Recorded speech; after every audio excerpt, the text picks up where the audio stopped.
Сеул мамлекеттик университетинин больницасы бул Кореядагы эң биринчи больница болуп эсептелинет. Бул больница Сеулдагы бир гана мамлекеттик больница болуп эсептелинет. Кыргызстандык Чолпон Абдулазизова Кореянын эң алдыңкы жана эң эски Сеул улуттук университет госпиталында эл аралык бөлүмүндө иштейт. Учурда орус тилдүүлөр үчүн координатор болуп эмгектенип жаткан Чолпон азаттык үчүн атайын экскурсия уюштуруп берди. Бул жерде ушундай волонтерлор да жардам берип турушат. Мисалы биринчи келген адамдар деп ушинтип очередке туруп же болбосо келип запись кылганы келип доктурга приемга жазылгысы келсе да ушул жерден жазылышат. Андан сырткары телефон жана интернет аркылуу да жазылса болот. Бул жакта көп системалуу электрондурулашкан. Мисалы бул жерде пациент өзүнүн номери бар болот, больничный. Оорукананы ошону салып туруп бул жерде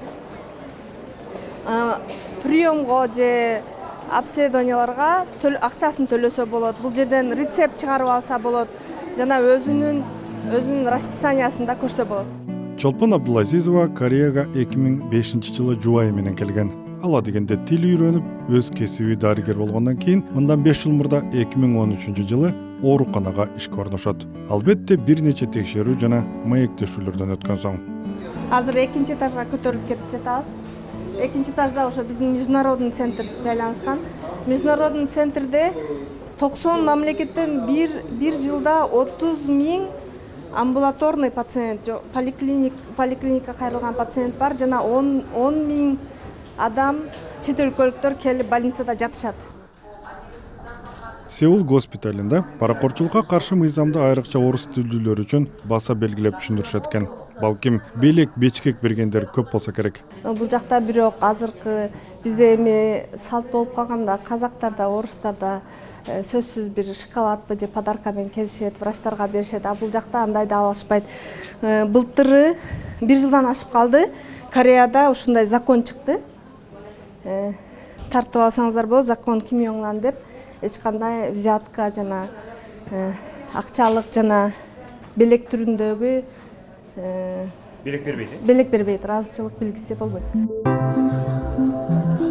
Кире бериштен байкалгандай эле ооруканада дээрлик бардык кызматтар автоматташтырылган. Бул айрыкча эл көп кезек болгон терапия бөлүмүндө жана ага канатташ жайгашкан лабораторияда мед кызматкерлеринин ишин кыйла жеңилдетет жана чыр-чатак түшүнбөөчүлүктөрдү жокко чыгарат. Айтмакчы, бул бөлүмдө алдын ала саламаттыгын текшерис келгендерди да кабыл алгандыктан кезек күткөндөрдүн саны көп. А корейлер профилактикага өзгөчө маани беришет.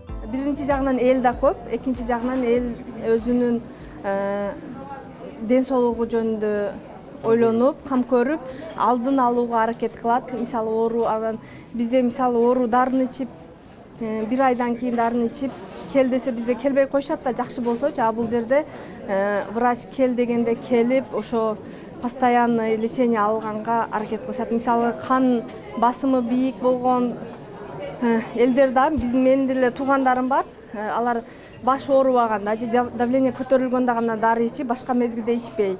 А бул жакта болсо ошо алдын ала ошо осложнениялар болбош үчүн оорудун алдын ала постоянный наблюдениеда болушат.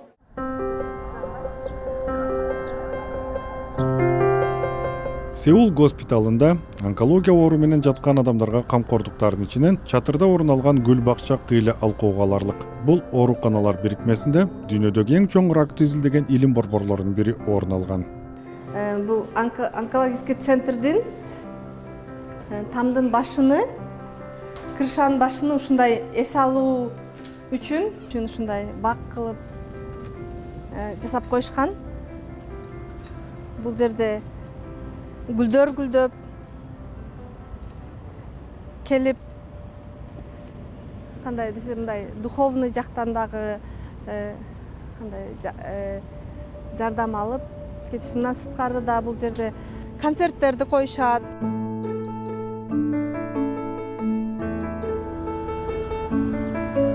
Экскурсиябыз онкология ооруканасынан түз эле коридор аркылуу өткөн балдар эмкана жана ооруканасы менен аяктады. Биз бул баянды даярдап жаткан учурда кош бойлуу мекендешибиз көз жарганы маалым болду. Азыр үйдө бала жытына балка отурган Чолпон Абдулазизовага азаттык үчүн эң алдыңкы дейилген Сеул улуттук госпиталына саякат уюштуруп берген үчүн терең ыраазычылык айтабыз.